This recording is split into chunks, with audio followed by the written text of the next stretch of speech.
Okay, good evening and welcome to this evening's City of Topeka Council meeting. It is April 6th, 2021. At this point in time, we are not only calling the meeting to order, but we are inviting all of you to pay attention to Councilman Duncan, if memory serves me right, for the invocation to be followed by the Pledge of Allegiance. So if you please are able, pay attention to the councilman and then please rise if you are able. Thank you, Mayor. I had someone lined up this evening. They had a family emergency, so you will get me this evening reciting our invocation and prayer. That's right. Please bow your heads. Accept our thanks for this day and all its blessings. Guide and direct this governing body, its leaders, and our actions. Grant that each of us may feel our responsibility to each other, to our community, to our state, and to our country. As we gather here as members of the City Council, we pray we are ever mindful of opportunities to render our service to fellow citizens and to our community, keeping in mind our responsibility to exert our best efforts in those areas and on those things upon which future generations can build with confidence. Let us continue to strive to make a better world. We are thankful for the opportunities we have and ready for the challenges before us. May we appreciate and use each day that comes to us. We ask for the inner strength we need to make the best decisions and the way we may be challenged to always give our best. Amen.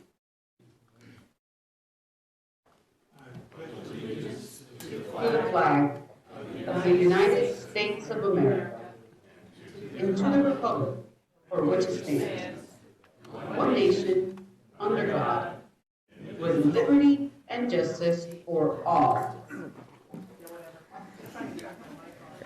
Did she forget to be visible?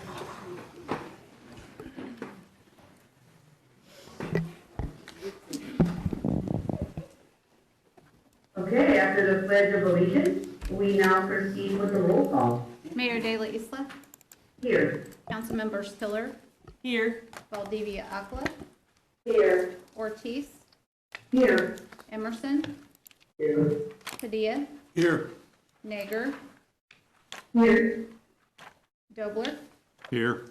Duncan, Here. and Lesser. We have 9 present. Councilman Lesser will not be able to be with us this evening. However, he will be with us at the next meeting. And it is my great privilege to welcome back our dear friend, retired Councilwoman Sandra Clear, who is with us online, so that we haven't had a chance to see her. She is here and she will be part of our discussion this evening. We now proceed to consent agenda as the clerk would read. A is an ordinance introduced by City Manager Brent Trout, allowing and approving city expenditures for the period of January 30 through February 26, 2021, and enumerating said expenditures therein. B are minutes of the regular meeting of March 16, 2021, and special meeting of March 29, 2021. There's one cereal malt beverage application for Compass Point, located at 800 North Kansas Avenue, and staff is recommending approval. We have heard the consent agenda. What is the pleasure of the governing body? Move approval. We have a motion for approval by Councilman Dobler, and I see a second by Councilwoman Valdivia. Do we have any questions or comments with regard to the consent agenda? Seeing none, we proceed by voting.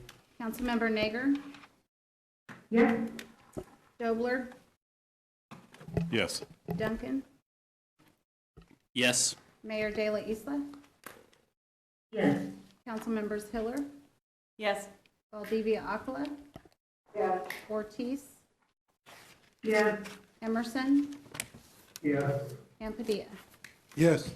We have 9 yes, motion carries. We now move on to the action items. The first action item, item A, is clerk would read. A is ordinance introduced by Councilmember Spencer Duncan concerning all-night retailer business licenses, repealing Topeka Municipal Code 6.510 to 220 and Chapter 5.20. Councilman Duncan. Oh, I have to talk now, right? Well, I went through, I know it's been through, 2 weeks or whatever now, but just a reminder, this requires anyone who's open from midnight to 6 a.m. to get a license to let us know they're open and to be open. As we went through the numbers, we realized it's around 100, depending upon the year, 100 to 150 people actually get it. There's probably hundreds more that should be getting it. So in lieu of chasing it all down and wasting resources, we thought we'd just eliminate this thing and be done with it and not make anyone have to worry about it anymore. It's a pretty small fiscal note loss, so there's no big impact there. And with that, if there's questions, happy to answer them. If not, I'd move that we pass this out. We have a motion by Councilman Duncan. Do we have a second? I'll second. Thank you, Council Deputy Mayor Padilla. Is there any comments or questions with regards to this? Seeing none, Councilwoman Ortiz.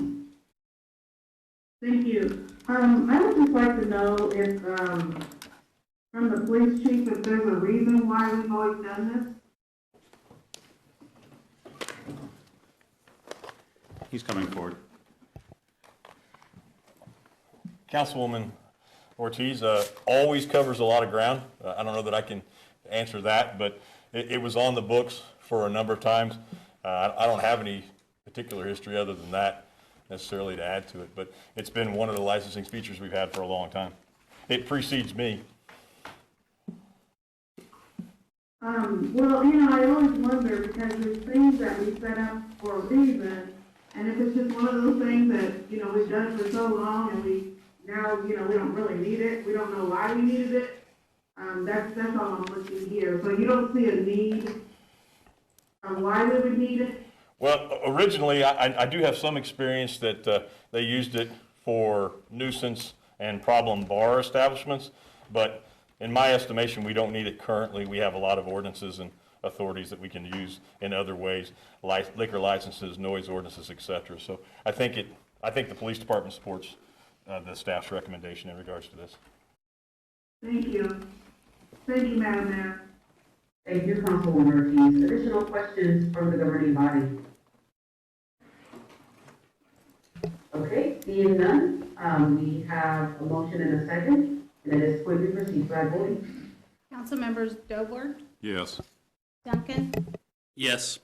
Hitler, Yes. Valdivia Aquila, Yes. Ortiz, Yes. Emerson,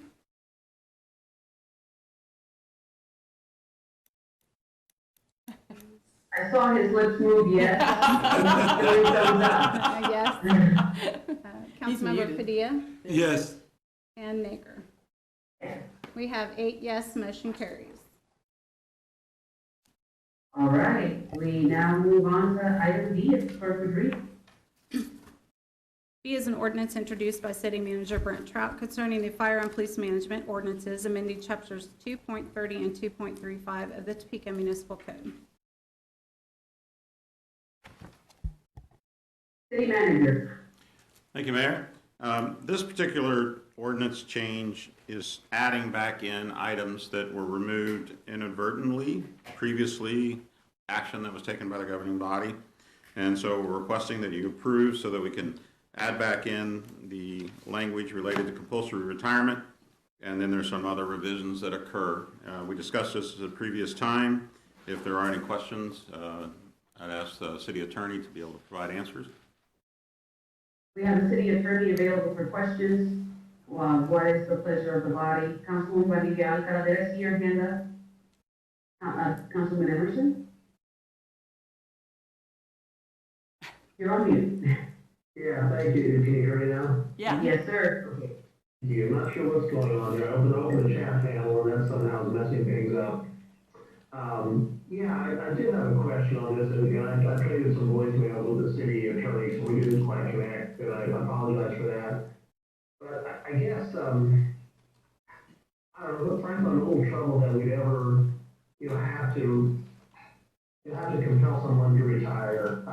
And I mean, is this actually an issue that we're experiencing? I don't know if anyone else saw, but there was a story actually just this past week of an 80-some-year-old or maybe even 90-year-old police officer in Alabama, this old gentleman, and he's just kind of life in the town. And I guess I hate seeing somebody at 55 just say you have to retire. I mean, to me, they're really getting, especially the 51-year-old now, I think by your mid-50s, you're really getting good at your job.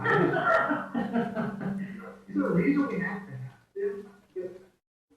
Honestly, I'll give it. I would love to have Deputy Mayor Padilla still walking the street. So I guess that's my question. Councilmember Emerson, the 55 years that you mention is allowed, but that's not something that's in our code. That's not something we're proposing to put in. It's just allowed by law. You can go as low as 55 with a mandatory retirement. So what we're proposing in our code is 60 years of age for fire and 67 years of age for police. And the reason for that is public safety issues. You want somebody who's fit for duty to be doing the job. And there's all kinds of, as I understand it from Human Resources and from Police and Fire Administration, issues that come about when you have to go through the whole process of deeming somebody not being fit for duty instead of just having a mandatory or compulsory retirement age set. So that's the reasoning. So I guess a thought, do we do fitness testing across the board for everyone in those departments? I don't know the answer to that question. Maybe I thought we did. No? What was the question? Jackie? this only pertains to public safety. I'm sorry, Councilmember Emerson. No, So I understand that. I just, again, I mean, I've seen frankly some 6-year-olds who kick my butt. And I don't know, again, I just hate to ever be just an age thing, you know, you can either do the job or you can't, and there's probably some 35-year-olds that can't do the job, and some 65-year-olds that can, so I guess I'm just having a heartburn about that. I don't believe that there are any other restrictions, Councilman Emerson, but I'll ask Jackie to cover if there are any other age restrictions on other positions. Good evening, governing body. There are not other age restrictions for other positions outside of police and fire. And this is something that we made a code revision to several years ago and increased the age for police from 60 to 67. And at that time, the firefighters wanted their age to stay at 60. To Councilmember Emerson, your question about do we do mandatory fitness for duties, we do not. We do fitness for duty. We have, under another provision, we can invoke a fit for duty if there's ever a concern about someone being able to physically perform their job. But at the time that we last visited this topic, the fire was very vocal about the safety hazards associated with working past age 60. So that's the background that I have on it. I hope that answers your question. Like I said, I'm not even in favor of this, but I do understand the reasoning for it. I just, like I said, if there's a fitness test for everyone, that's great, but I hate to see, 60-year-old being forced to retire. Anyway, that's my only point. Thank you very much. Thank you, Councilman Emerson, and we'll make sure that Deputy Mayor Padilla does not beat you up. Mayor, if I may, could I address something that Absolutely, Deputy Mayor. Council Member Emerson brought up? I understand his concern because I think myself and Chief of Staff Cochran would be able to verify that, depending upon what your assignment is, you can be a 67-year-old policeman and have basically a desk assignment, but when it comes right down to it, and I think, correct me if I'm wrong, if manpower is needed, everybody's supposed to be able to respond to that manpower need. And so you have to be able to be physically fit to do that. We don't want to put anybody in any jeopardy. So I understand his concern, and I appreciate that, because otherwise I might have been put out to pasture a long time ago. But, it really all depends on a person's appreciation for how fit they are and how much they feel that they can still contribute to the overall welfare of the department, and they wouldn't want to put anybody else next to them in any kind of jeopardy just because of a desire to stay on as long as they can. So I understand his comments and I appreciate them, but I'll speak in favor of it. Thank you. Councilman Duncan. Why do we exempt the chiefs from this requirement? I believe it says written, correct, that Right. accepting the chief thereof, accepting the chief thereof? I don't have a specific answer. I mean, I think what I've seen in the past is that the chief there isn't a likelihood that the chief would be doing a patrol and responding to those kind of calls. So I think that we've seen in the past that that's not a requirement of the chief. Often, theirs is very much a managerial situation and function. Do we not worry about that opening us up to not treating everyone within the department on the same equal?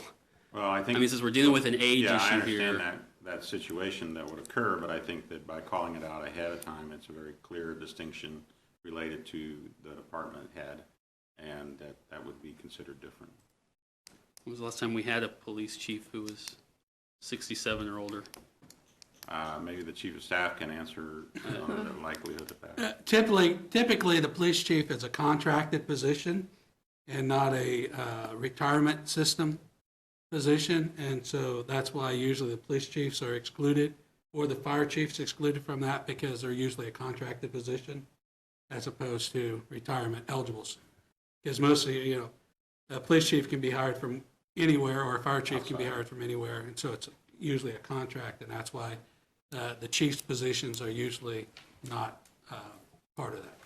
Okay, thank you. Additional questions from the body? Get two out here. Yes. Thank you. It's a little bit harder to see from afar, but I think that's Councilman Dobler. It is. Thank you, Mayor. I guess I'd just appreciate hearing from Chief Wheelis. Thoughts on this? I mean, I think the indication was that administration was in favor of this correction. Councilman Dobler, governing body, I think that's right. We are in favor. I do think that represents, I certainly appreciate Councilman Emerson's perspective on this, but I think by and large, not only the rank and file, but also the administration of the police department, I wouldn't want to speak for fire, but is in favor of this. The question was asked is, how long has it been since we had a chief of police that was older than 67? I don't think so. I can tell you right now, I'm 49. So I don't know that I'll be pushing up on 67, certainly, for that. So that would be our general things. I mean, all of the ground has been covered in regards to the safety aspects and the demands of our job.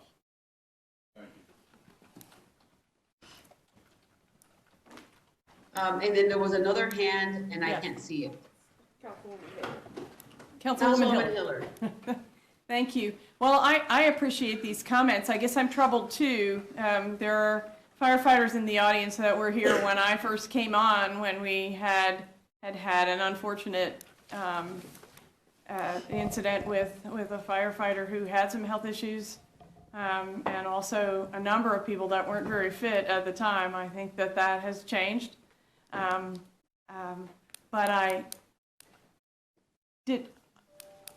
I understand from what was presented to us that we checked with both our local departments and so on, but one of the things I noted was the dates that this practice started, that we've always done this way. Back in the 1950s, when people got jobs with one company and stayed their whole career and retired at the end of the career, that was how life was, and we hadn't protected people based on disability or age or anything yet, and yet the law and the way we consider performance-based rather than just longevity, which has been a conversation here.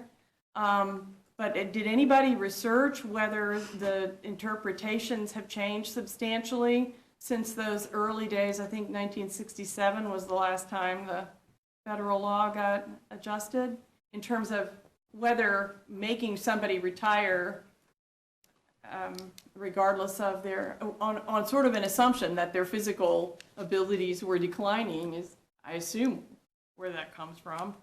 The ADEA and the KDEA are the statutes that provide for that, Right. and they actually reduce the age to 55. But they're also From really old 60. statutes. That's Times what have we have to changed go in by. terms Yeah. of equal opportunity employment. substantially since then.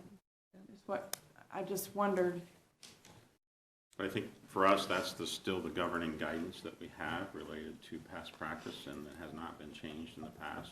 And I know that, from my own experience, the military does have a mandatory retirement as well. So there's other precedent for this type of situation related to these very physical, demanding jobs. If I could ask one more. Yes, ma'am. I thought I remembered along the way talking about performance tests in job descriptions, not just for police and fire, but for instance, our people who are doing lifting of any kind in their jobs, our construction workers, the people that work for water and so on. Are we not doing that testing when we're hiring in? Or we're not doing periodic testing about people's physical? There are entry physical tests for positions such as police and fire. They must take those tests to be considered for the position. Right. But once they've occurred or in the position, there is not a requirement that they test again. However, as Jackie stated, if we feel there is a need related to performance and ability to do the position, we can do a fit for duty test to determine physically whether they're able to continue to do whatever job they may be doing for the city.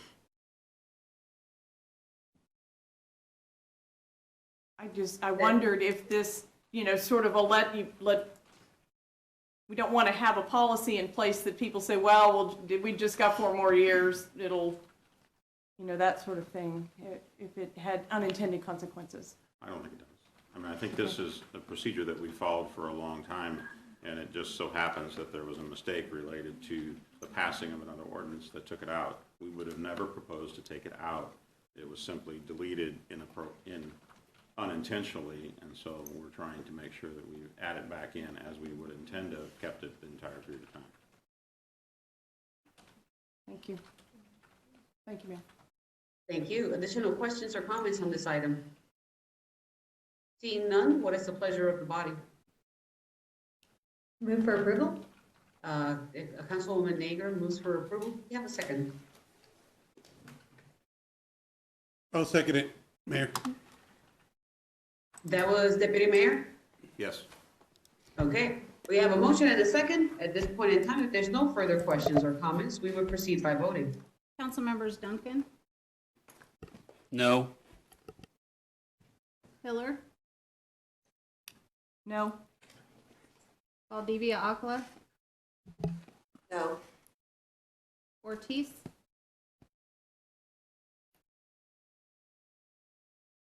I'll vote yes. Emerson,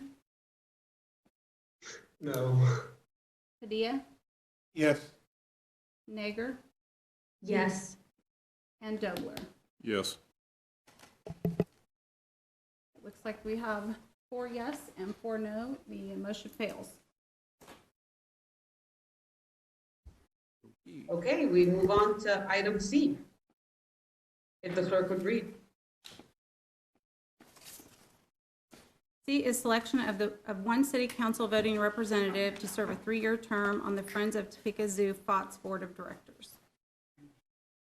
Okay, so at this point in time, everybody's aware of the way that we make the votes. At this point in time, are there any nominations for an individual to be sent to the FOTS board? Councilman Emerson.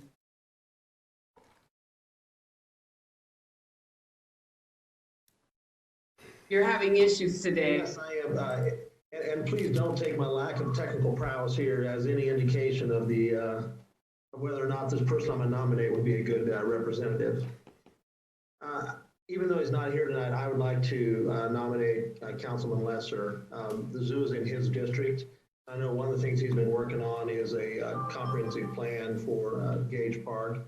And I know that the zoo is near and dear to him, so I would like to recommend to nominate Councilman Lesser. Councilwoman Valdivia Arcola. Thank you, Mayor. I just had a question. I don't know if it's procedural type or what, but if a council person isn't here and they're nominated, can everything still proceed? Or if he's gonna be the one that folks are gonna wanna nominate, should we wait, or how does that work? Typically, we've had this in other votes, and if the person is not there, unless they have expressed the direct not interest and lack of interest in a position, it typically is okay, but we can ask the city attorney for clarification, just so that we make sure that we're not missing anything in protocol. Ms. Robertson, could you please give us some direction? Typically, Mayor, the case is that the individual is here. I don't know if there's any kind of ability just to make sure that Councilmember Lesser would be interested to perhaps contact him to make sure. I will do that. And Mayor, if I may, Yes, sir. I did speak to Councilman Lesser earlier today, and I don't know if you said it, but he's sick, and he talked about wanting to be represented to the zoo. But I do understand that the Councilwoman Liviaco's question is a good question. Just for protocol's sake, that way we don't have any council members missing, would there be an appetite for us to rescind this item till next meeting so that we can then make sure that everybody is present? And then, especially since the first nomination is Councilman Lesser, just in case there's another individual that would like to be interested, he did respond yes, but at the same time, he just responded to me, but it would still be nice to have him here as part of the discussion in case there's somebody else that would like to be on that board. Yeah. Councilwoman Ortiz. Thank you, Madam Mayor. I'd like to make a motion that we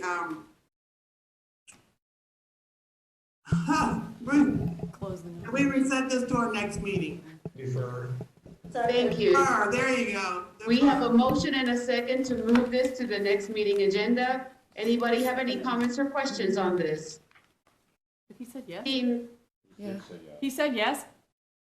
He did say yes. He just responded to me saying yes. Are there any other nominations? Is it anybody? Any other? I've not heard any other. Did anyone else have an interest or have other nominations? I didn't. Yeah, we don't. Madam Mayor. We've got a hand. Yes, Deputy Mayor. That was my only concern, is that that he wasn't able to say yes or no that he would accept the nomination. But if he's responded to you, He has. I would just soon go ahead and vote on it tonight and let him have that privilege.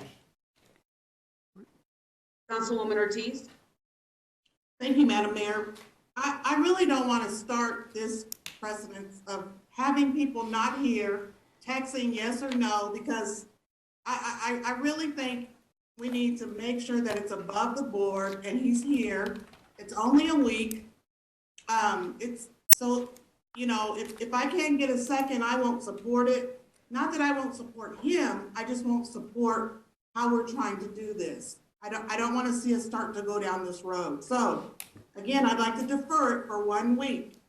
And Councilwoman Ortiz, we do have a second to that motion, so we are good. We just need to make sure that we have the vote. You don't have one, do you? I didn't catch I you. didn't hear it, I apologize. Yes, we did. I thought we had Councilwoman Valdivia Alcala You seconded. do. Okay. Thank you, Councilwoman, for confirming. Okay, so we have a motion and a second Yeah, I'm for, the one that Nager brought had it her up. hand up. I'm the one that caught it. I'm sorry, who's got their hand up? On it. Nager. Councilwoman Nager. I'm okay, thank you. Okay. All right, if there's no other comments or questions, we proceed by voting, and the vote will be to defer this to next week. Mayor De La Isla, Yes. Councilmembers Hiller, Yes. Valdivia Acala, Yes. Ortiz, Yes. Emerson,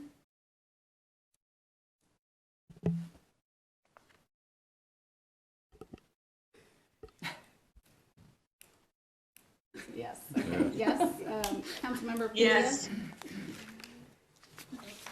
Even though I stated that I would support going ahead and nominating him, I'll vote yes because 1 week isn't that big a difference. Okay, Councilmember Nager, Yes. Dobler, Yes. and Duncan. Yes. We have 9 yes, motion carries. Thank you very much. We now move on to our next item, item D, if the clerk would read.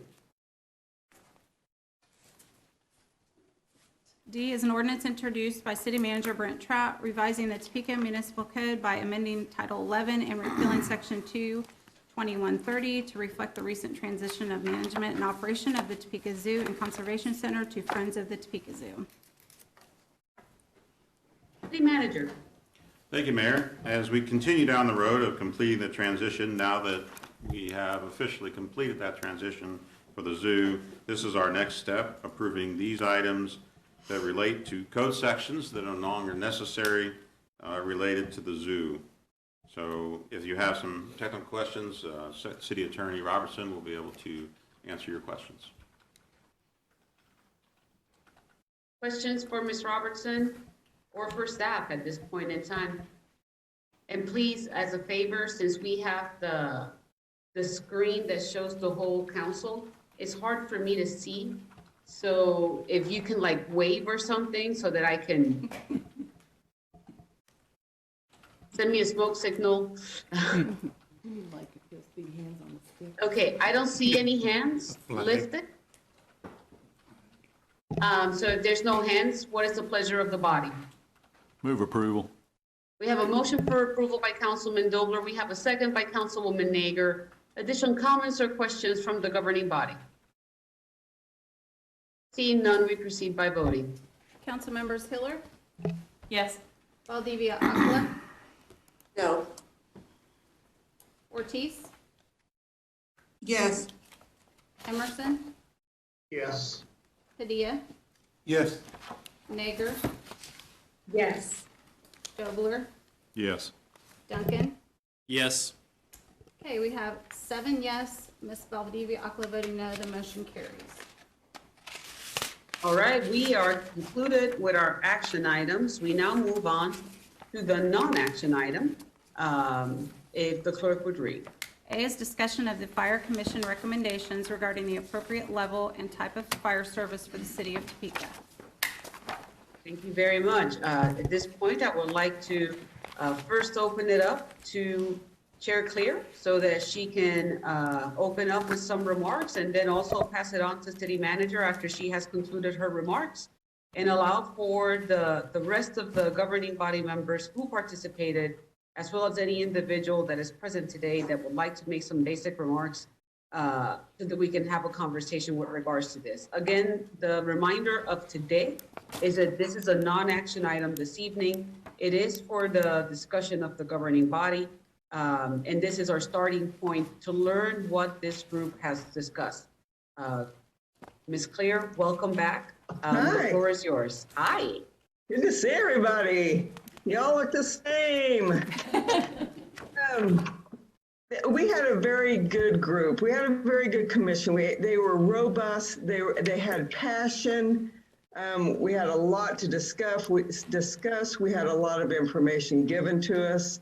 And I think we made very good, very thoughtful recommendation to the governing body.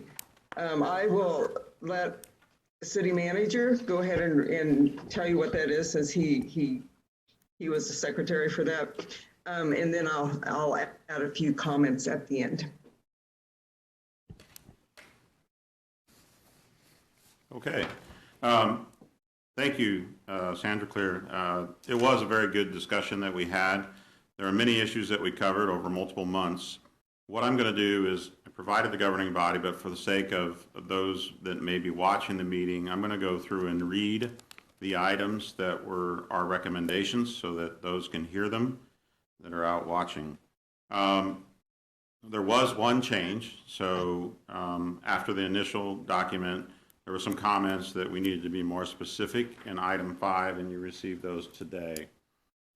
So I'll just go ahead and start. The first one, we went very basic. We asked the fire department should continue to provide both medical and fire call service. Wanted to make sure we understood that. And the fire department, number 2, should continue to provide advanced life support service where possible in the city. That has been a pilot project. We started with 2 stations, and we now have 3, I believe, last report I had. So we are looking to do that where we can. The third recommendation was to build Fire Station 13 in Council District Number 9. Number 4, repair all maintenance issues to ensure all stations are in working condition and develop a timeline for completion of these repairs and develop a schedule to maintain all upkeep on all stations. Towards this end, we have had a consultant, Short Design Group, that has been going through each of our fire stations, and they have a set of recommendations, and we will begin to work through utilizing the money in the FIRM program and looking for other monies in the future to be able to update our fire stations to keep them up.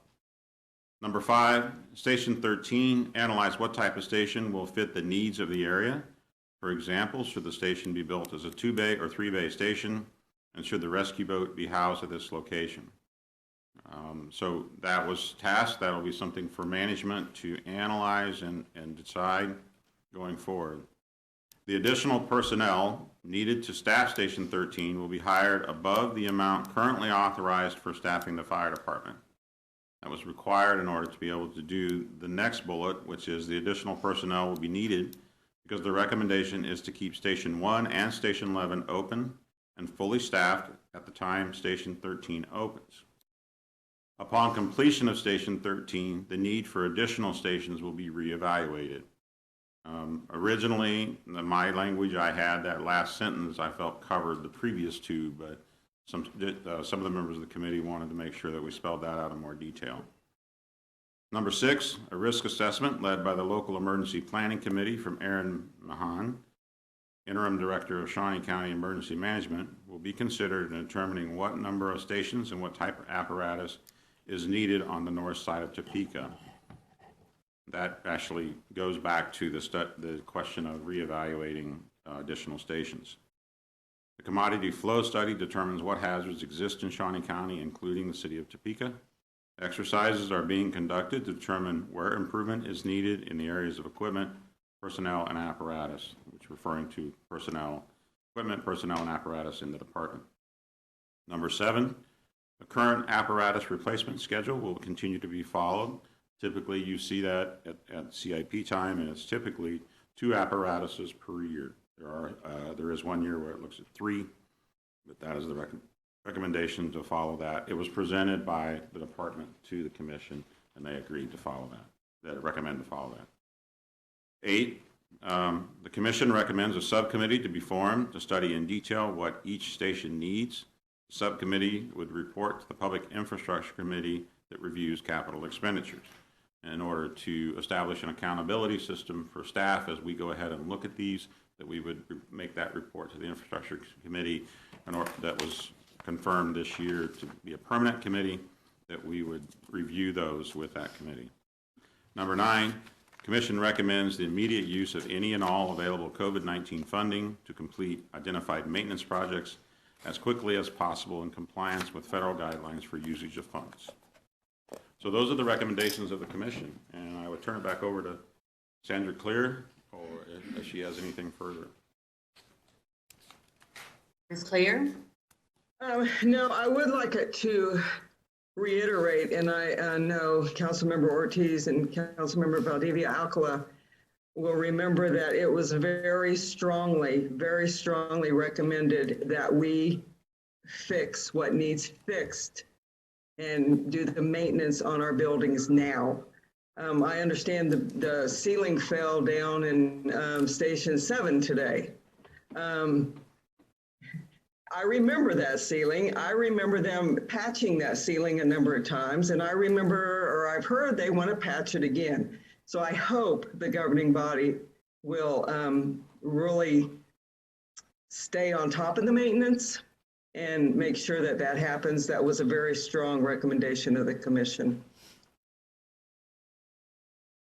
Councilwoman Valdivia Alcala.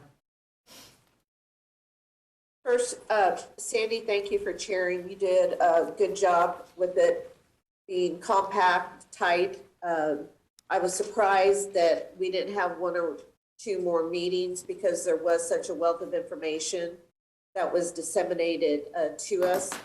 But I do want to give thanks to all the citizens and the firefighters that came on board for these after-hour meetings. And also to reiterate that there was a lot of strong feelings and emotions that went on during this, especially with what I believe was a fight to keep stations 1 and 11 open. And I want to thank all the folks, the businesses, the citizens that called, wrote, emailed in stating that they wanted their safety in the district to remain, and in District 2 and that part of North Topeka, and for the 2 stations, and we know they're getting older. There was some, good feedback, relevant feedback about that we have to look at this. We're probably going to have to look at this maybe 8 to 10 years down the road again, but that they wanted and they deserved to have both stations fully open, manned, and operational. Whether 13, gets, whenever it gets built or not. It's unfortunate that Mike is not here because I think that this is such a main project that will be happening in his district, that it's vital to get a sense of, what he felt about the commission. And I know that city manager had stated that how we pay for this is really something that should be placed on the governing body's shoulders rather than on a commission, because his thoughts were at the last meeting, city manager, and I think I'm speaking this correctly, that, we may be looking 5 to 6 years down the road before Station 13 can be built. And so another thing that I want to add, in what Sandy and everybody was, the majority of the commission was just so concise on, is that we have to have tracking and make sure that the renovations and the repairs are done in a timely fashion, to stop this creating of lists that go and get put away somewhere, and give the guys and gals that serve us, give them what is due in their stations and stay on top of it. And I think that with this coming under public Works and Infrastructure, I think that's a committee where it may come under. I think that this is going to be good to keep everybody on task, because some of the stories that we were hearing, we should not be hearing for our firefighters and for their stations. And I would say the other thing as well is that it should make sure that everything comes back to the governing body, so we as a governing body can stay on it as well. I was a little bit concerned about the lack of communication there seems to be in some levels between chief or some of the upper management and the regular guys and gals that are out there working. I hope whatever is happening in that area, that communication improves. But overall, I think that this was a good commission. Thank you, Mayor.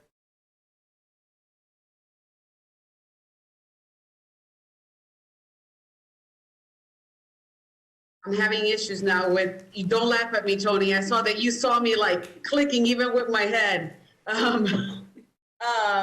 Any other members of the commission that would like to speak? I know that Councilwoman Ortiz was also part of that commission. Thank you, Councilwoman Valdivia Alcala, for your comments. Councilwoman Ortiz, anything that you would like to add? No, I don't need to add anything. You know how I feel.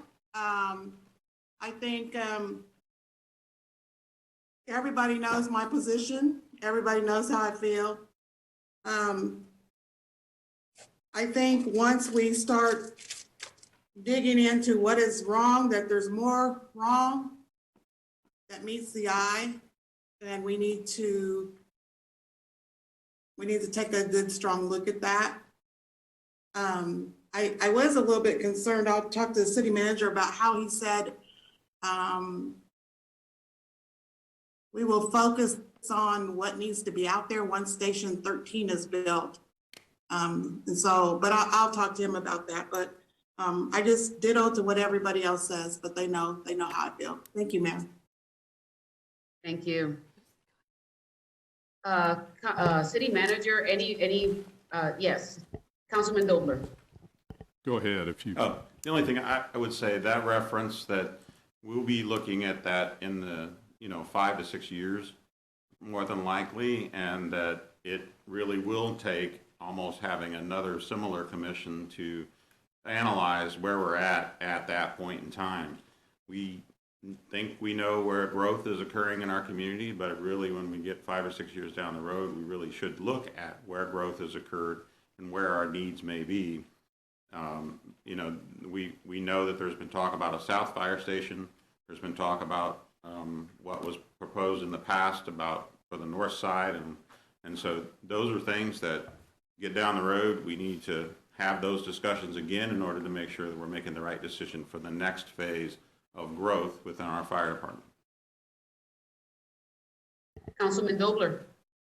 Thank you, Mayor. I certainly applaud the work of the commission, support the findings. I just, maybe following up a little bit on what the city manager just said, 13 fire stations when we get the new one built, 9 districts, do the math. I represent the only district that does not have a fire station. There is not a fire station south of 37th Street. You look at the value of the industry that we've built in the last 20 years, it's a little frightening.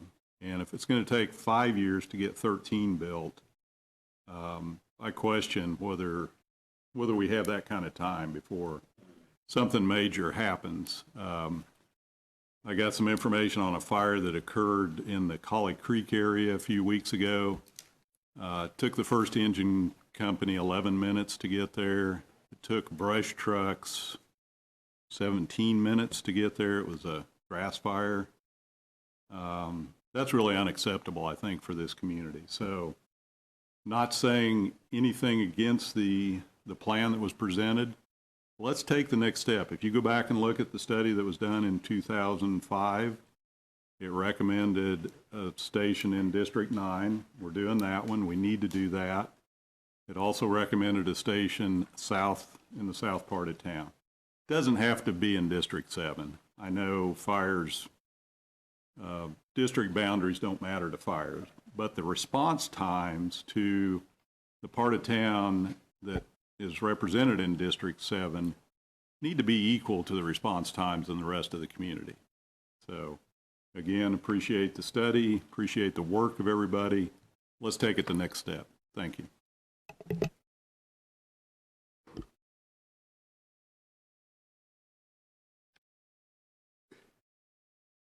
Councilman Duncan, to be followed by Councilwoman Nager. Ms. Clear, thank you for being here.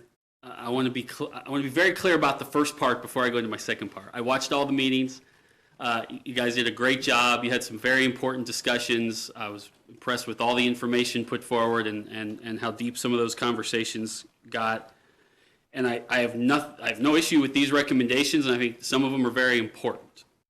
So having said that, a couple issues for me. And this is where I'm just torn on this, because I don't have anything against what's in front of me, but it's similar to what Councilmember Dobler just said. Man, we don't have 5 years to start to wait to look at the future of our fire department. And I know that's not exactly what's being said here, but to some degree it is. And to some of that, if you go through some of the issues that were taken up, when we talk about we want to continue to provide medical service, that's great, but what does that mean? At what point are we ready to either take a full step into that arena or say this is where we're capped off and we're not going to develop it any farther? We aren't making those decisions, and we need to start making those decisions because they're important for the future development of where we put new stations, how we buy equipment, what we budget for. I think if it takes us 5 years to build one station, and then we're going to talk about, well, we need to figure out where we need to either build new ones or reposition stations, and that takes a few years after 5 years, and then it's 5 years to build a couple more, and I can't close the other. Maybe in 15 years, we will have figured out the future of our fire department. And so my problem is I feel like we can do two things at once. I feel that we can take these recommendations, but also simultaneously agree that by the end of some date, whether that's the end of next year, say that we can put some people together in a room. We don't need to commission any more studies. We got every study we need, but I think we need people involved between citizens and council people and the fire department to say, what does the future of this look like with all these departments? Where should we ideally finally put stations, and make some of those decisions so as we're looking at a 10-year plan, we can start that process now. I know in talking with our members of our fire department, they are very appreciative of the work this committee did, and especially telling us you've got to deal with our infrastructure problems in some of these stations, and they're absolutely right. But they are also frustrated in that we're sort of taking the very quick, let's just do this today, the old wimpy approach, give me a hamburger today, I swear I'll pay you tomorrow. And I think they feel that a little bit because we're not committing to that next level yet. So I just would like to see us make that jump at some point very soon to say, okay, we've got this, but what's our process for taking a look at the future of this department and some of those changes? I will also say, my last comment is, I was a little, and I understand, but that commission was made up of council members, citizens, personnel for the fire department. I recognize and I absolutely sit here and take responsibility for figuring out how to pay for this. That is my job. It's why I ran for office. It's the commitment I made. But boy, it would have been nice to hear from people who are out in the community as to ways they think the community is willing to invest in this fire department to bring back to us some ideas of ways to figure some of that out. And I mean, we'll go do that as individual council members as we talk with our districts, but I do think we missed an opportunity there. And I will still say to all the members, if you have ideas or suggestions, please talk to us about things you've heard from the community, because we are going to have to make some tough decisions as to how to finance bringing our stations back up to where they need to be and building a new station. That's a road we've got to figure out. And I'm committed to doing it, but be nice to hear more from the people on the ground as to what they kind of hear from the community as to what their suggestions are. So that's just my general thought. And as I struggle with this, because I want to make it clear I'm appreciative of this, and I don't want to reject it, but man, we got to do something next level also at the same time. So thank you very much. Councilwoman Nager. Thank you, Madam Mayor. As Councilman Duncan was speaking, I was like, well, how are we going to pay for it? So you finished up and answered my question. So, and just being realistic about if we're going to be making these investments, we are going to be needing to have some really hard discussions as a governing body and making these decisions as a community. So I do just want to draw our attention to the fact that there are going to need to be funds for these improvements.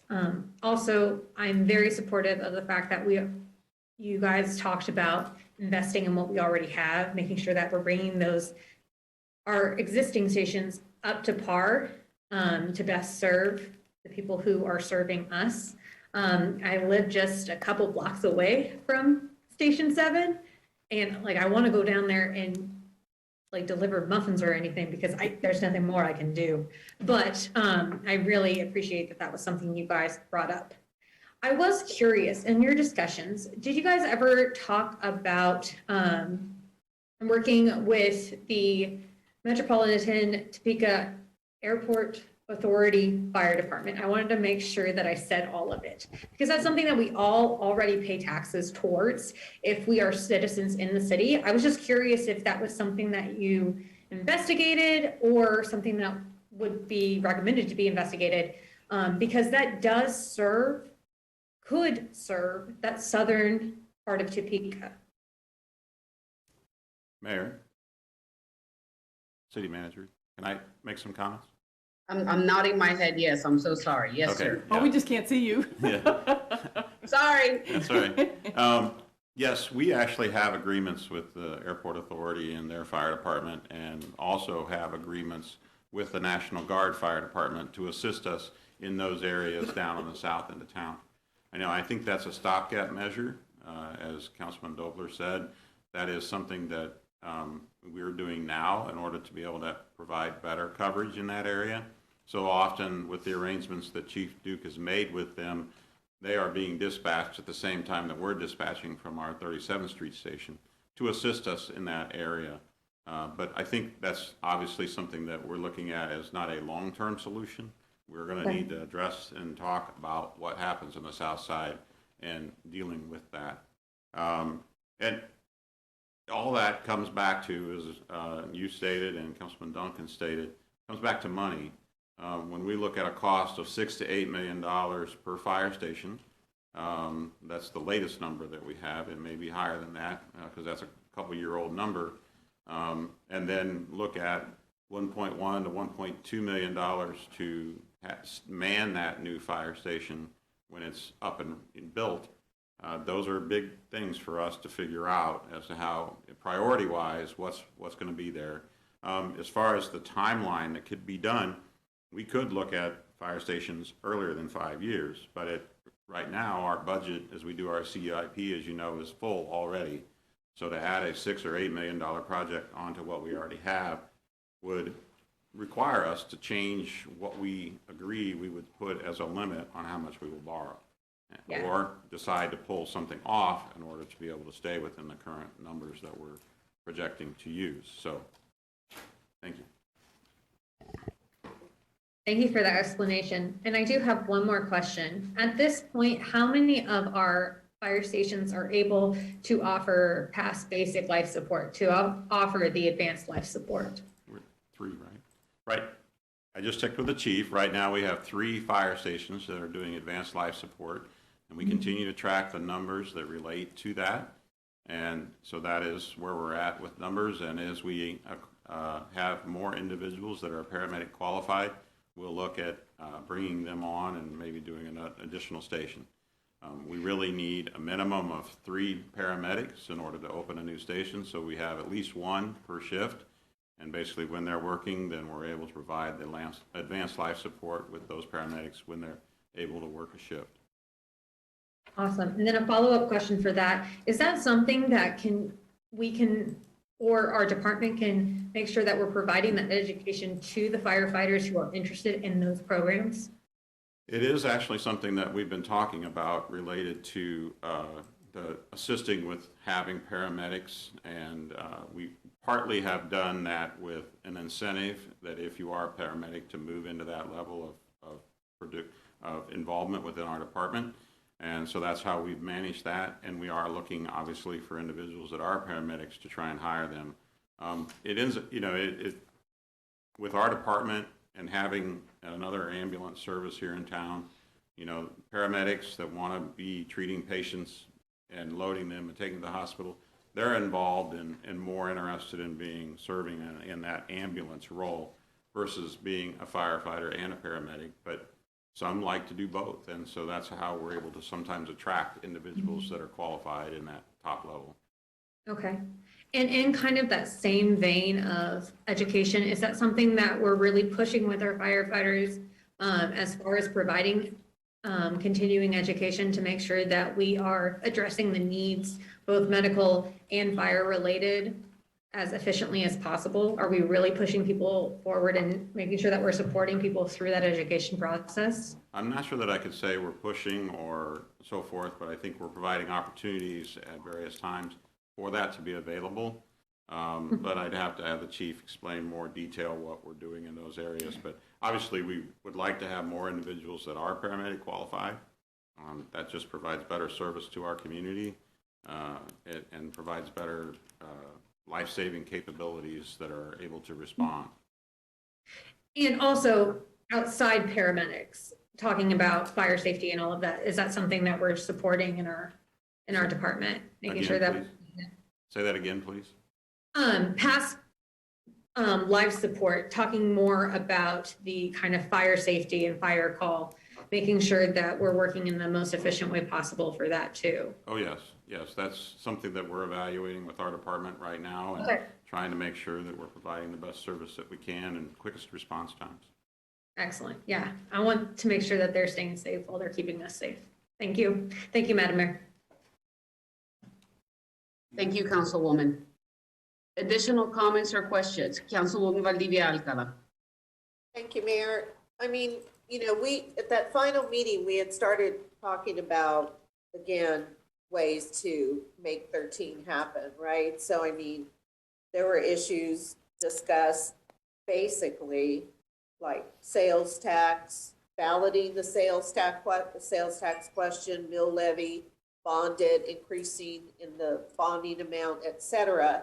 And that was when city manager interjected and said, this is really too much for this commission to take on. So I agree. I'm down to have the discussion. Again, I think, Mike's input's going to be really important on this. I know that he felt that he still had a lot of research to do on how this would be paid for.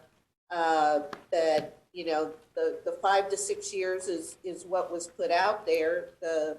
It was challenged, and I think if the challenge is going to be made, then, we just need to get down and start having the conversations about how we're going to pay for it. And to me, when it comes to public health and safety, both to the public and both to those who serve in that capacity, is that we should be able to find a solution, because we know how imperative it is, without having other sides of the city suffer for the decisions that we make, which need to be made. Thank you, Mayor. Thank you. Chairwoman Clear.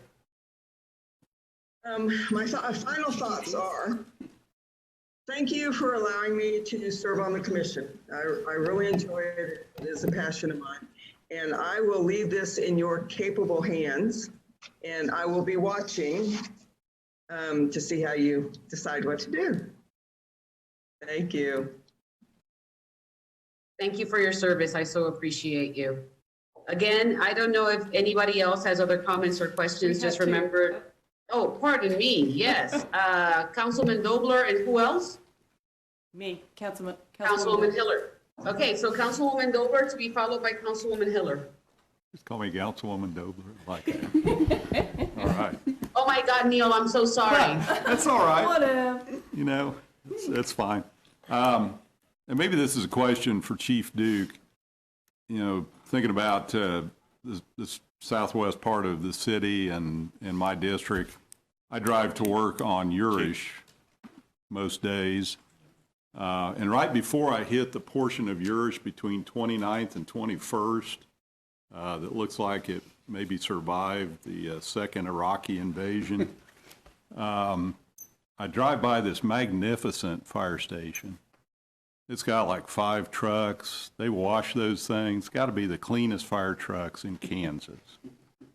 And I think, if I had a fire, I wish those guys would respond, because they're like 4 minutes away. So could you just talk a little bit about what are, what kind of mutual aid we have with, I guess it's Mission Township, right, on Urish? Yes. How does that work? If my house catches on fire, are they going to show up because we have mutual aid, or am I waiting 11 minutes for engine 10 to show up? On a normal day, when everybody's in station, you should have a response time out there that falls under the 6-minute level. That's what our goal is. 5 minutes and 30 seconds, but 6 minutes, okay. Currently, right now, with Mission and the other surrounding departments, we do have a mutual aid agreement, but it's usually us giving and them receiving, because of the call load, and they're partial volunteer and partial full-time. And sometimes they're not opened or manned 24 hours or on weekends. They're trying to work that way, but it was obvious during this recent brush fire season that we went through, that we were out helping those in the county more than what we needed in the city. We had good coverage within the city. We do have a brush truck out there at Station 12, and the reason being, we had one on each side of town, one at Station 2's off a rise, so they could come in or go out to the surrounding area. On the mutual aid, like I said, we are mostly the provider to some of those departments, but we have had the 190th respond for us in that part of town when we've gotten busy. In fact, I heard a call this morning which they jumped on for us. Right. I question whether you can, I've got a brother-in-law that just got a 2014 Mustang GT500. Maybe he can make it to my house in 5 minutes. I question whether you can make it from any of those stations. In that particular area you're at, and the streets, I've driven that myself. Yeah. And it's like landmine city. And there's no answer. This is a rhetorical question, but if we've got a modern fire station setting where the Mission Township station sets, and we're talking about spending $8 million at some point to build another station so you can serve my part of town, it seems like we could put our brains together and figure out how to do that together. And I'd like to see that discussion happen. Same thing, Councilwoman Nager brought up MTAA. I know they do a great job. I served on that board for a few years. They do a lot of good down there, but really, I mean, we got 2 fire departments down there, and we're talking about building another station out there. Can't we just get together and make some sense out of all this? Isn't a firefighter a firefighter? Isn't a fire truck a fire truck? That 99% truth. You know, they have different equipment that we have and everything. But yes, there could be a partnership with them, and it would take a long sit down to do that. There's 7 departments in the county. Think you could get that done in 5 years? It would depend on them. I would be willing to sit down to discuss anything. That'll beat the fire stations. So. Yeah. I'd discuss it with anybody. All right, thank you. Okay. Yes, Councilwoman Hiller, to be followed by Councilman Emerson. Thank you, Mayor. I'm feeling the longevity of my service right now, in that I've been through this conversation probably 4 times now, and I appreciate the passion and the work that the committee did. I also appreciate the questions and the conversation, because I guess before I make any more comments, my question, if I may ask the city manager, is when were you thinking about convening a group to continue work on this?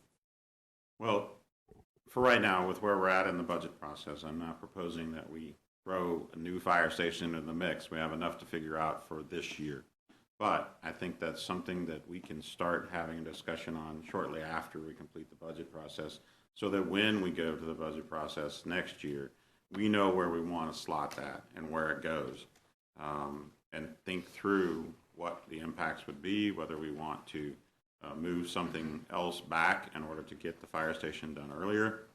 We own the land, so it's really about deciding when we want to spend the money to build the station, and then determining what it takes related to the cost for the continued operation of the new station if we're not closing other stations. And so I would expect to convene that shortly after the budget season, get through this process where we can focus on that product. Thank you. I did not watch all of the events, but I did read all the minutes and followed some of the press coverage.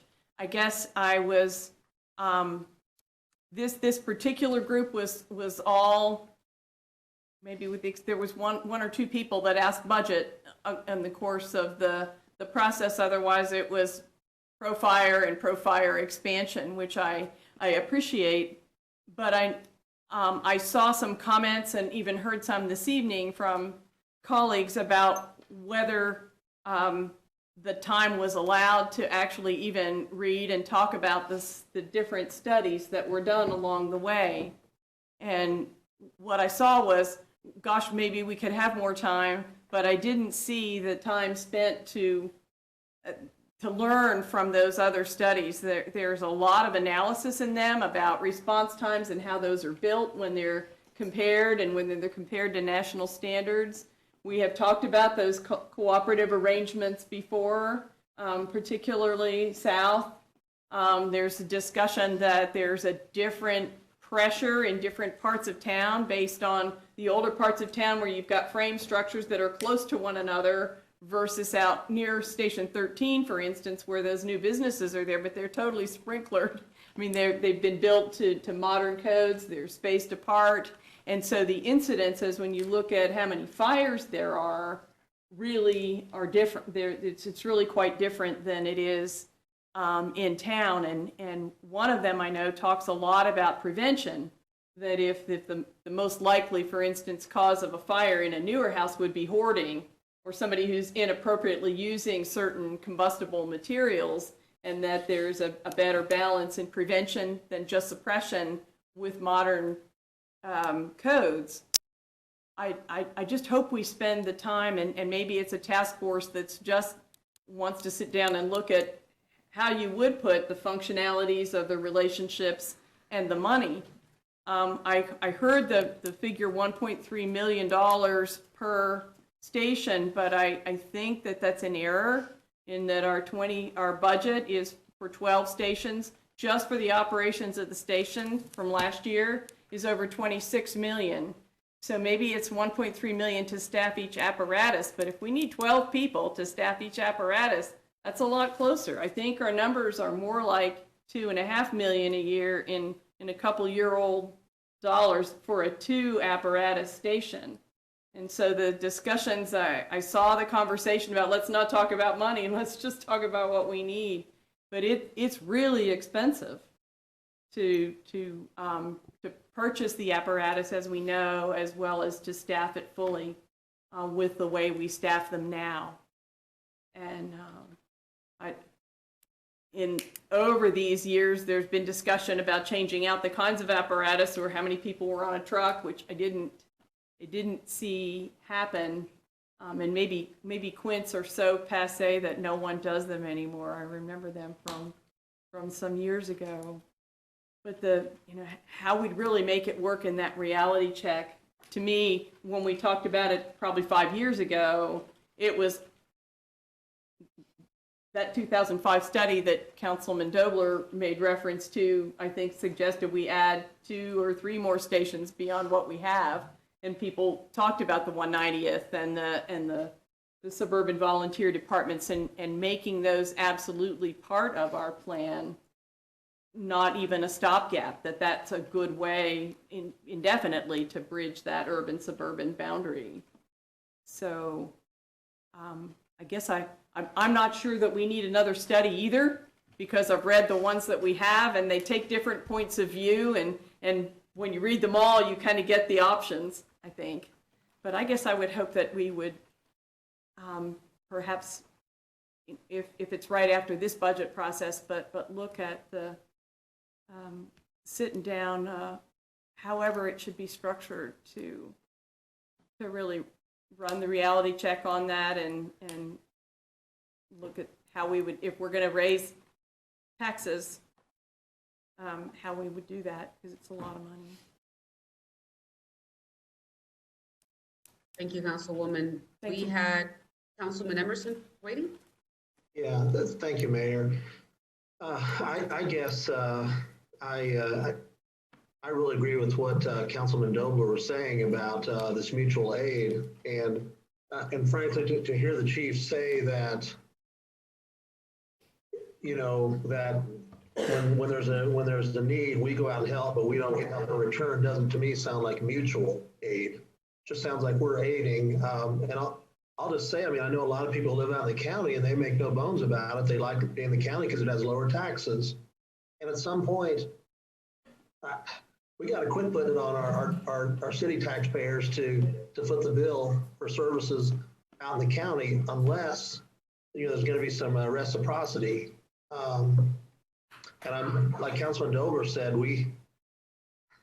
if it's mutual aid, it needs to be mutual, and we need to start relying on that. And that's sorry, that just floors me. So I'll be quiet now. But thank you.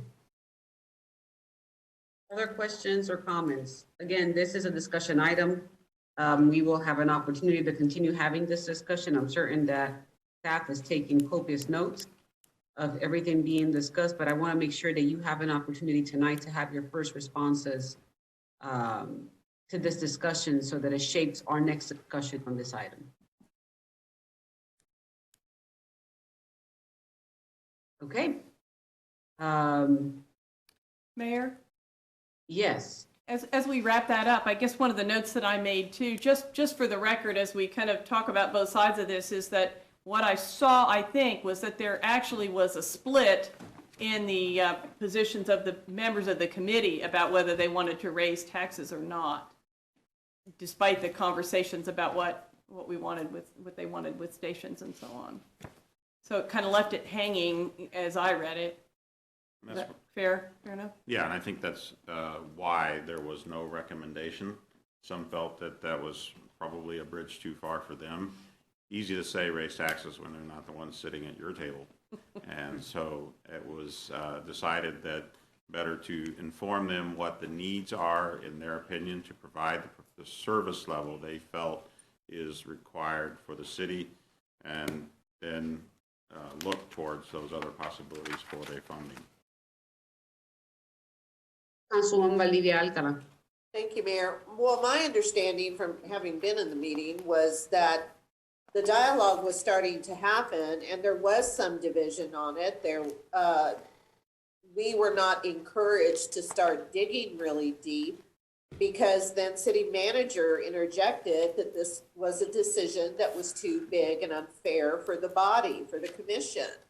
So however, you want to spin it out, I mean, the bottom line is that's how it went down. It was being broached. There was some hesitation on several members' parts not to get into that, and I think some of the citizens definitely were overwhelmed by that, because we had not been presented with a lot of financial information. That I never felt that was going to be a goal of the commission. So it's in this governing body's hands now.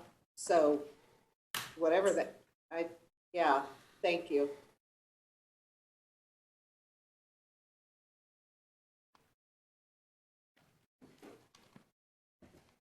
Additional comments? Seeing none, we will continue this discussion. There's much more to continue talking about, so thank you all of the members of the commission who gave up their time. Thank you so much, Chairwoman Clear. And like she said, now it's in our hands to make some important decisions as we keep going. I would encourage all of you that if there's any questions that you feel or anything that you need answered before we bring this back up, that feel free to contact city manager so that he can start creating a catalog of all of the comments, not only that he has heard today, but of anything that sparks up later on, so that when we have another discussion, all of those items are brought back up. That being said, we now move on to the public comment. We have one individual signed up to speak, and this is Steve Henry, and he is there in person.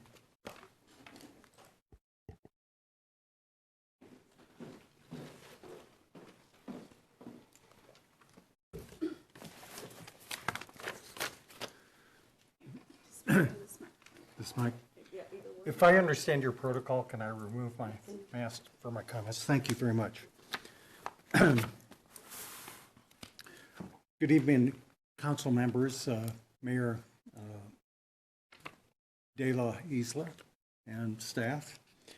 My name is Steve Henry. I'm here representing Topeka's Justice Unity Ministry Project, otherwise known as JUMP. I'm a member of the Junk Addiction Committee and a member of Susanna Wesley United Methodist Church, one of JUMP's 28 participating Topeka churches. In our JUMP house meetings last fall, hundreds of people in our congregations told stories about community problems that impact our lives. Addiction emerged as the top concern this year. We heard one story from a mother whose son is addicted to alcohol. She helped pay his way through the treatment, but he relapsed quickly after he got home. We heard another story from a father whose son died a year later because he wasn't able to beat his addiction. For people struggling with addiction, relapse is incredibly common. To learn about addiction and treatment programs in Topeka, JUMP convened over 20 different research meetings this winter. We had collaborative dialogues with Vallejo, HARS, Corrections, the VA, and other organizations from across the country. We learned that addiction is a growing problem in Topeka, as it is in the rest of the country, and that people are showing up again and again at treatment programs and in the Shawnee County Jail due to addiction relapses. that occur. We then narrowed our focus to finding interventions that reduce relapse and learned about a compelling national program called Oxford House. It's an aftercare strategy. The way it works is simple. People in recovery live together. The house is democratically run and has 3 core rules. You cannot use alcohol or drugs. You must pay weekly rent, and you must not engage in any disruptive behavior. People in the houses are also pushed to attend AA or NA meetings regularly and to seek employment if they're not already employed. Dr. Leonard Jason from DePaul University in Chicago has published over 100 studies on Oxford houses. In a well-designed study with a control group and random assignment, he found that participants assigned to an Oxford house had relapse far less often. In this study, after 2 years, 35% of people stayed sober who were not in an Oxford house, but 69% of those who were in Oxford houses stayed sober. In other words, Oxford houses cut the relapse rate in half and doubled the chance of someone remaining in recovery after addiction. There are Oxford houses in Topeka now, but they're full. If we want more people to recover from their addictions, we need more Oxford houses. JUMP is putting together a proposal to address the main barriers that prevent Oxford houses from being established, and we've spoken with the Director Cole of the Shawnee County Corrections and Bill Persinger with Vallejo. Both agree that Oxford houses keep people in recovery and out of jail. The Oxford House model will help hundreds of Topekans rebuild their lives and will save the city money. We will be discussing our full proposal at our upcoming Nehemiah Action Assembly. All of you are invited to attend. It's on April 26th, 7 o'clock on Zoom. An email invitation will be sent to you. I'd be happy to answer any questions you have about Oxford houses or our work in studying the options. Thank you so much. Your time has expired. It seems like you were able to wrap up your comments. We appreciate you presenting to us this evening. At this point in time, we have our announcements, and we start with the city clerk. The April 13th agenda includes for the action items we have an ordinance for a zoning change for the North Topeka storage that is located on Northwest Broad Street. We have a policy and finance committee recommendations regarding the building code. We have an ordinance for a departmental reorganization ordinance, and then we have the selection of the FOTS board representative. Non-action items include a discussion regarding alarm system installers. And that's it. City manager. Thank you. The first announcement that I have is that tonight we have James Jackson joining us. You see him there in the white shirt. James is on board and working away at getting familiar with our Public Works Department, and we will work to get an opportunity to have him here at the next meeting in person if you come and get to know him. But I'd like to allow James to make a few comments tonight. Very good. Thank you, sir. Madam Mayor, members of council, thank you for having me this evening, and thank you for allowing the city manager to select me to be your Public Works Director. I imagine after having looked at my resume, you asked a question, why would a gentleman with that background want to come to the city of Topeka? Well, I think the city manager may have shared with you as well that my reason was very strong and very committal, in that my wife's mother is actually from Topeka, and she's 84 years old, and my wife wanted to be near her mom. She had since relocated to Kansas City. But interestingly enough, my mother-in-law's father, James Preston Trice, was the first Black battalion fire chief here in the city of Topeka. And her mom her grandmother, I should say, Etta Mae Trice, owned a seamstress and frame shop there on Main Street, right here in Topeka. So my reason for being here is to support her in supporting her mother. And I look forward to being able to share the experiences and the successes that I have appreciated in my career and following in the footsteps of my father-in-law in serving the citizens here in the city of Topeka. Welcome, Mr. Jackson, and you just earned some brownie points with your wife tonight. You just proclaimed your love for her out to everybody, so good job, sir. You'll have a great dinner. Thank you, ma'am. Thank you, James. Thank you. Mayor, the only other item I had is that we know we dealt with some zoo issues tonight, and I want to report that the zoo transition is complete, other than a couple of IT issues. Chief of Staff Cochran has been working with the team from various departments to help accomplish that, and I can very much thank them for all the effort, and Chief of Staff for the effort that he worked with, and the directors that they put in to help that to be accomplished. It was a major task, and they performed very well in accomplishing it. The last thing that I'll say is that our first quarterly payment was made to the zoo, and so they are on their own with reference to managing and operating the zoo. So that's it, Mayor. All right, the only thing I have is just a reminder to everybody. First, again, a welcome to Mr. Jackson. Welcome home. And then the other thing is just to continue encouraging everybody. I'm sure that everybody has seen that we have the UK variant here in our community.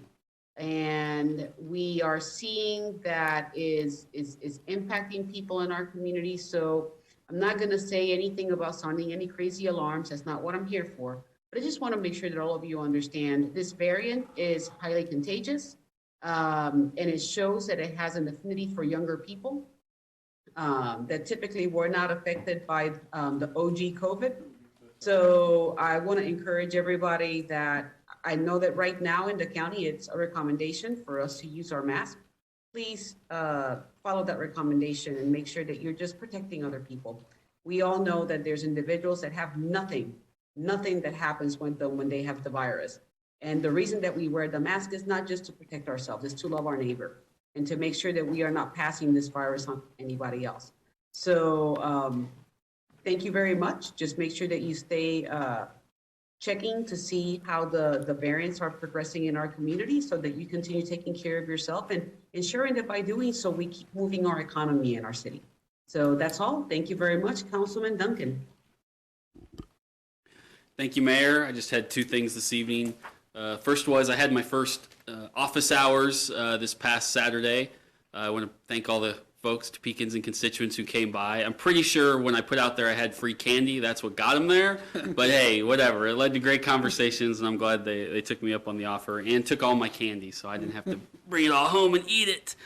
The second thing is, the last couple of weeks, there's been several issues in my district, ranging from we had a sinkhole, we had a broken fire hydrant, we had some wayward cones, we've got trucks on sidewalks, things that in the grand scheme of things never seem as lofty as the things we discuss here in these meetings, but actually impact the individuals and citizens who live in that district sometimes just as much, if not more, because it gets in the way of their daily lives. So I really want to thank staff on multiple levels, from utilities to the police department, to Public Works and a few others, for just responding to those, getting on top of them, and in every instance I got positive feedback from the citizens to just tell the staff, and I tried to express it as much as I could. Thank you for being responsive, doing a good job, and all the people you made a difference in. We're very appreciative of all the work that got done the last couple of weeks, so thank you very much. Councilwoman Hiller. Thank you, Mayor. Just to tag on to that, sometime I would love to have us, maybe even quarterly, just take some time, maybe at the end of the meeting or something, about what's happening in our districts, those small things, or what's happening in neighborhoods and so on. I think it would be great for us to share. The situations are different too. I won't go into details on mine, but the staff has been great, but they've just been popping. I don't know whether it was full moon a week or two ago or what it was, but it has been a busy time for sure. I hope that everyone had a good Easter. The spring has really come on well, and we just had Easter and Passover, and I believe Ramadan started today or yesterday, and so it's a time of awakening. We also have our tulip festivals going on, and people are getting outside, and we're starting to see various events happening. They've got the fountains on at the plaza, and kids can go, and grown-ups can go run and play, and so it's just a good time. That's it. Thank you. Councilwoman Valdivia Alcala. Thank you, Mayor. Just wanted to show our shirts. Oakland Garden, a community of growers. We break sod on Saturday at 9 a.m. We have about 4 to 5 pickups. We have sod breakers. We have multiple tillers that our neighbors are bringing, and we're going to be there all day. We're going to start building the raised beds. We are going to start the planting. We're inviting elders that don't feel that they can get down and do that heavy work, which of course we have to take care of our elders, to bring their lawn chairs and sit out there and watch us work. I just want to say a huge shout out to that core volunteers that are going to be captains on Saturday: Joe, Dana, Kathy, Laura, Jody, Katie, Camille, Monk. It's a wonderful group, and we're expecting just great things from this. So for those organizations and businesses that have been donating, thank you, thank you, thank you. And we will make you proud. I know we will. Also, April 25th for Oakland folks is the second community meeting with the challenges that we face with the drug houses in the Oakland community. And the goal is to have comparable meetings in North Topeka. We had a meeting that was just the residents there a couple of weeks ago. There's a lot of frustration, a lot of sense of feeling of hopelessness with the amount of methamphetamines that is in the district, amount of drug houses, and how do we work in a proactive manner. So the second meeting, which will have Chief Wheels present and someone from Code, will be April 25th at Lundgren at 2 p.m. and masking and social distancing is still being abided by. Also, just want to say that both of my folks were fully vaccinated. My folks are 84 years old. My husband and I are both fully vaccinated, and yet, Mayor, exactly what you say, we have to still take care of each other. We're wearing our masks when we're out and about. I mean, my folks still do it. If 84-year-olds can do it that are kind of forgetful, then we should be able to do it for each other because it's the right thing to do. And we could see the end of the tunnel here. I really believe that we can. We just have to learn how to take care of each other, even when it's inconvenient. So that's it, Mayor. Thank you. Thank you. Councilwoman Ortiz. Councilman Emerson. Yeah, thank you. And the mayor, you don't know I was going to say anything about this, and hopefully I can get through saying this, but I've been working on a project in Colorado, and I met the guy had a grandson who had Down syndrome, and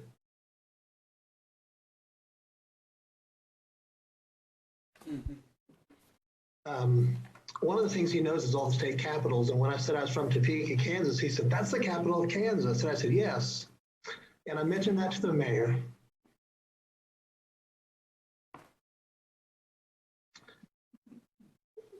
Sorry.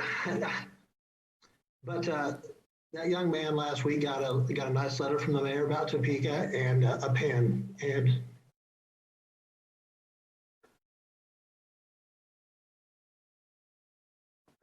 it meant the world to him. It's a beautiful thing. Thank you, Mayor. I hate you for making me cry too. It's what we do, man. We take care of people, right? Deputy Mayor. I can't add anything to that. You and Tony show a huge heart and consideration for people. Thank you, Mayor. Councilwoman Nager. Thank you, Madam Mayor, and thank you both for being exemplary examples of how servant leadership works. You're always looking to help, and you're always looking to serve, and you always come through. So thank you so much for doing that. On a different note, to make sure that everybody's eyes dry up, if you are interested in getting a vaccination and you're above 18 or 16 years old, please forgive me for not knowing the exact cutoff, and you want more information, please go to the Shawnee County Health Department's website. It's snco.us/hd/COVID-19_vaccination.asp. You can follow that to go ahead and get vaccinated. I heard today that we should be getting the Johnson & Johnson vaccinations very shortly too. So that way you only have to go once. But in addition to wearing masks and respecting people's kind of area around them, please do follow up with this. These are the best tools we have at this time to make sure that we can return to some normalcy in our schools, in our businesses, in our places of worship, and just in our personal lives. So please take this seriously, and please look into those opportunities. And Councilwoman Hiller, I looked it up. Ramadan starts next Monday, April 12th. So it's just about time for that. So, Madam Mayor, thank you so much for that opportunity. Thank you. And just as a reminder, the age, we are in phase 5. Individuals over the age of 16 are able to receive the vaccine. Stormont Vale currently has Pfizer. Pfizer is the only vaccine for 16-year-olds and up. The other vaccines are allowed for 18 and over. They're still in testing for Moderna and Johnson & Johnson. So make sure that you check, and they will let you know. When you go to those websites, they give you the slots. And when you put your age, they let you know if they have stock of that vaccine or if they don't. So just something to keep in mind. Councilman Dobler, take us home. Thank you, Mayor. Several things, but I'll be quick. I don't know, am I the last one? Can I stretch this out? Yeah. Yes. Good, yeah, I'll do that. Well, you're keeping us from an executive session, so do your best. Oh, yeah, yeah. So, welcome to Mr. Jackson from a former Public Works Director. It's a tough job, but a lot of fun. A lot of great folks in that department. I wanted to say something. Mr. Henry spoke to us tonight and really didn't get much of a response, but we appreciate that. I think addiction probably touches every family somewhere. It certainly has mine. There's really good resources in this town. There's just not enough of them. So appreciate what he and that organization does. Back on the fire issue very quickly. You know, every time we get a big issue, it seems like the answer is we got to stuff it in this budget, in this CIP, and that means we got to raise this or we got to get rid of something else. We've had some really huge issues in this community. 20 years ago, we had a $40 million bridge that was falling down, and that was the first thing that was said. Oh my God, you know, we're going to have to put it in the budget and raise taxes. We found a way to not only rebuild that bridge, but do some significant work in this community with major streets. 16 years ago, we had streets that were falling apart, believe it or not, even worse than they are now. We found a way to raise significant funding that's done really a lot of good. Not enough yet, and we need to continue it. We can solve the fire station issue. We can provide adequate coverage to every part of our community. And it may take partnerships, it may take doing things that are uncomfortable, but that's kind of the environment we're in right now. So let's get it done. Thank you. Okay, well, we have a few executive sessions tonight, and at this point in time, I am going to turn it over to City Attorney Robertson to provide the parameters of the first executive session. Thank you, Mayor. The motion is to recess into executive session for a period of time not to exceed 45 minutes to discuss upcoming employer-employee negotiations as justified by KSA 75-4319B3. In order to aid the discussion, the following individuals should be present: members of the governing body, City Manager Brent Trout, Chief of Staff Bill Cochran, Administrative and Financial Services Director Jessica Lamondola, Human Resources Director Jackie Russell, Fire Chief Craig Duke, Senior Assistant City Attorney Catherine Walter, Budget and Performance Manager Stephen Wade, and myself. No action is anticipated to be taken when the open meeting resumes in the governing body chambers. We have heard the parameters of the executive session. What is the pleasure of the body? So moved. We have a motion to enter into the session. We have a second by Deputy Mayor. We proceed with the vote. Council members Valdivia Aquila, Yes. Ortiz, Yes. Emerson, Yes. Padilla, Yes. Nager, Yes. Dobler, Yes. Duncan, Yes. Mayor De La Isla, Yes. and Councilmember Hiller. Yes. We have 9 yes, motion carries. All right, we will have a 5-minute recess to allow members to just stretch their legs, and we should be starting the meeting right around 7:46, 7:47. This will also allow us some time to vacate the room. Thank you very much for all of you who attended, and we will now enter into a recess before the session.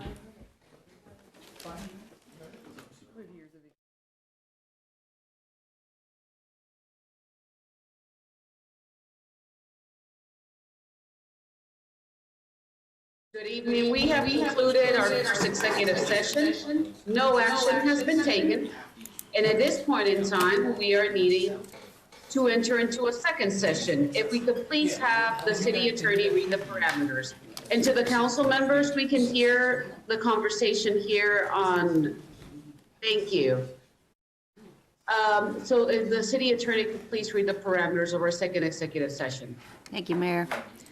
The motion is to recess into executive session for a period of time not to exceed 30 minutes to discuss confidential employment matters pertaining to non-elected personnel as justified by KSA 75-4319B1 in order to protect the privacy of those discussed. To aid in the discussion, the following individuals should be present: members of the governing body and City Manager Brent Trout. No action will be taken when the open meeting resumes in the governing body chambers. We have heard the parameters of this executive session. What is the pleasure of the body? We have a motion for approval by Councilman Dobler? Yes. Thank you. Do we have a second? Councilwoman Nager seconds it. At this point in time, we proceed with the vote. If anybody who is not in favor, say aye. Okay. Wait, what? And then all of those in favor say Aye. Aye. okay, motion passes unanimously.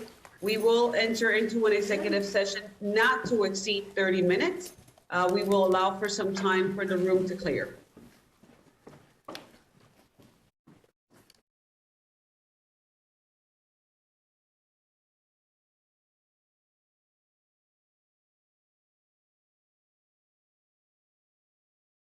Thank you very much. We have concluded the executive session. No action has been taken. There being no other items in front of the governing body, this meeting is now adjourned. Have a wonderful evening. So they've been showing those profiles somewhere?